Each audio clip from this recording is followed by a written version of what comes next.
Hello, you're free. I hope that all of you are healthy and safe. Today we are going to take the last part in Unit 6, Forces in Motion, in your study note number 3 from page 1 to page 5. Let's start. Please concentrate, and I hope that you're going to enjoy this session. Last time we talked about forces, and we said that objects don't move by themselves, but they need a physical force to make them move. So we identify object as, or we defined object as something that we cannot see. It's an invisible, but we can see the effect of the force on an object.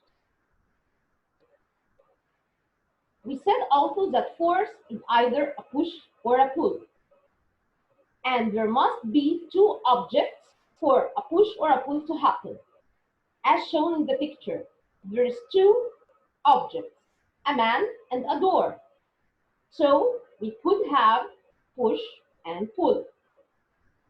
In other words, most forces need contact between objects to happen.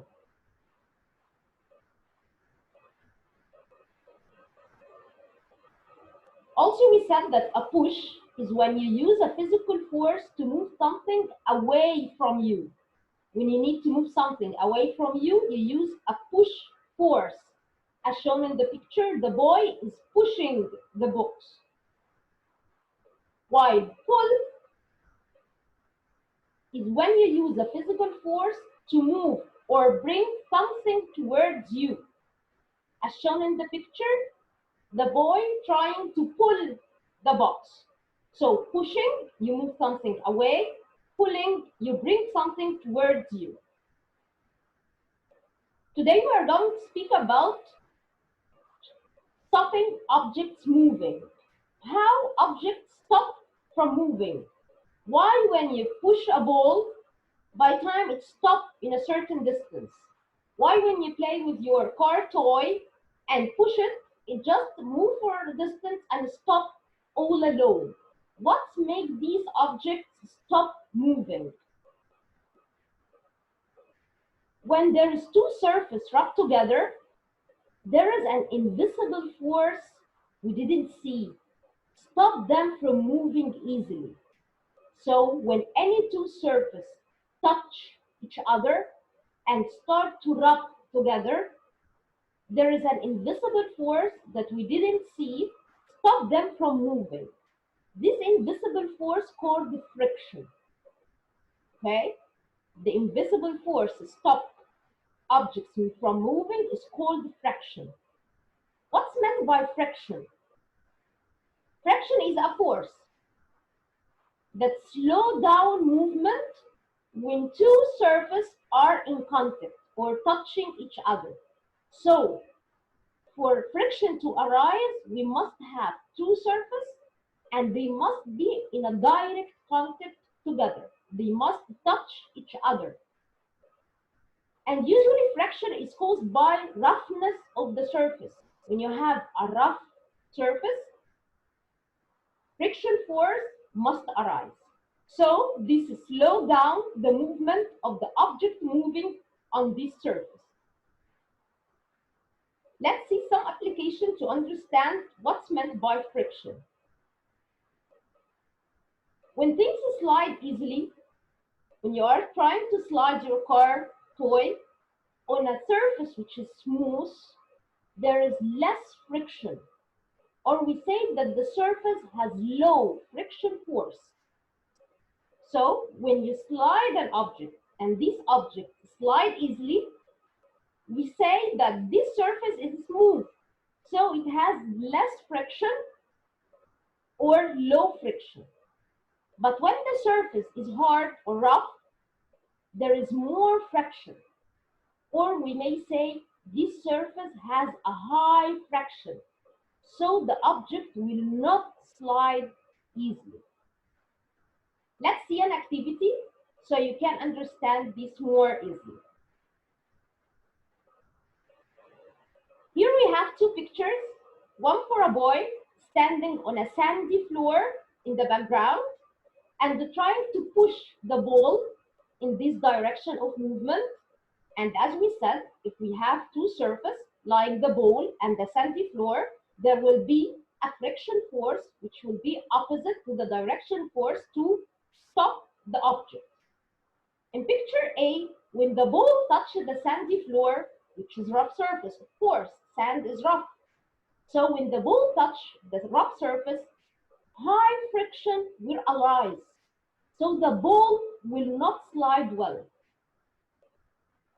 Try to imagine it when you are in a playground on a sandy floor and you try to push the ball. There will be a high friction force which will not help the ball to slide well. In picture B, the boy is standing on a smooth floor like in your classroom or in your house, and try to push the ball in this direction, the direction of movement. And of course, if we have two surfaces, we must have a friction force which is going to arise.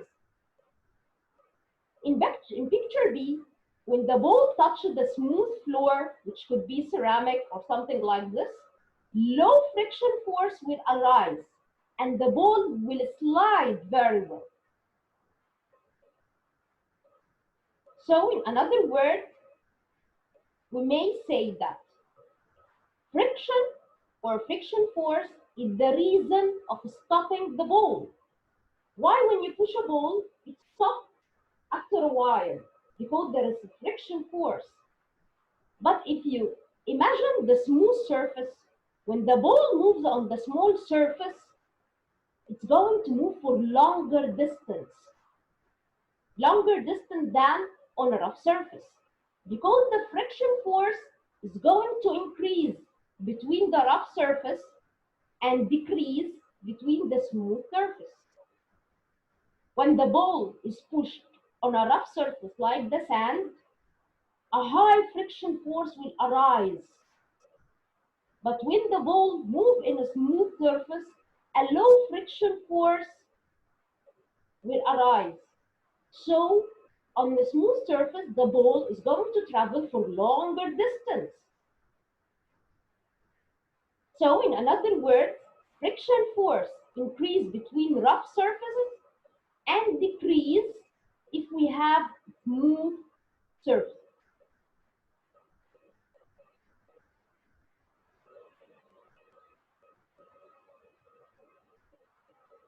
What's the application of friction in our life? Why do you think friction is important? Let's investigate high and low friction. Did you know that friction works between the tire of the car and the road? Did you know that this gives a grip and stop the car from sliding? Imagine that you are in a rainy day and your dad or mom driving the car. What made the car controlled? What helped your parent in controlling the car and not to be sliding down? It's the friction, because it makes or gives a grip. A grip is very useful when rain falls on roads, because when rain falls in roads, the roads will be wet and there will be a low friction force, so is more likely to make a car slide. That's why the tires are usually rough. So as we said before, the rough surface increase the friction force or give me a high friction. So when the car's tires are rough, they are going to give me a grip on the road, and the car will not slide if it's a rainy day or if we are driving on a wet road. Do you think friction helps us too in our life? Yes. Did you know that you are not sliding or feel slippy on the floor because of friction? Yes. Shoes have friction. Shoes make friction force arise. The shoes have rough soles.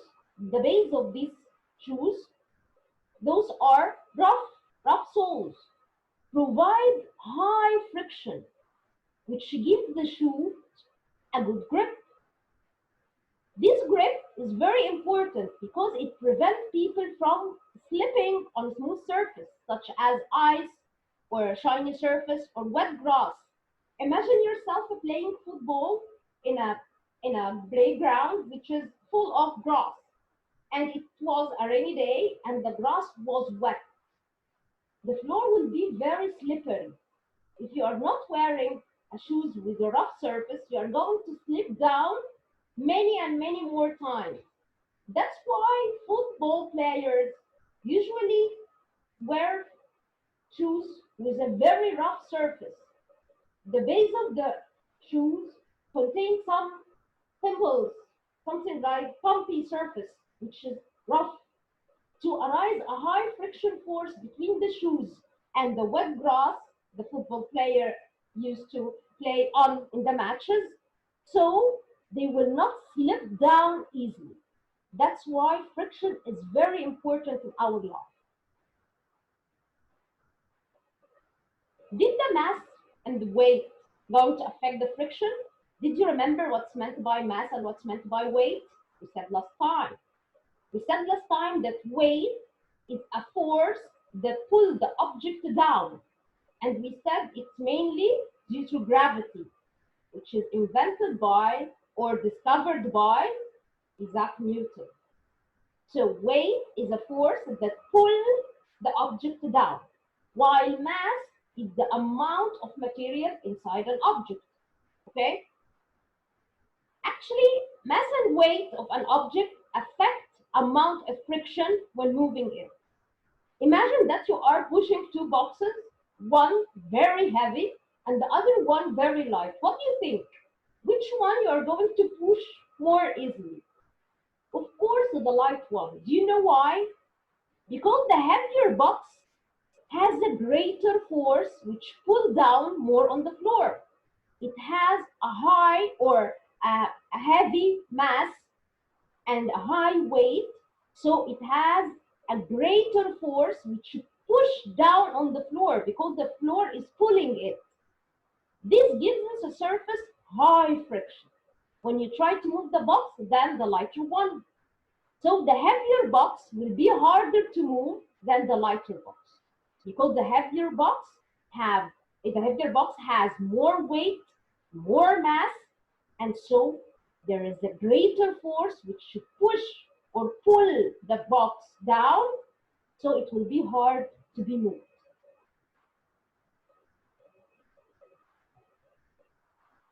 Can we reduce friction? Yes, we can reduce friction with wheels. Do you know these wheels in the shopping trolley? Imagine that the shopping trolley don't have wheels. How could we move our objects? It will be very hard because as our objects become heavier, the friction force will increase because they have more mass and we cannot move them easily to the cashier, right? So the shopping trolley has wheels to reduce friction.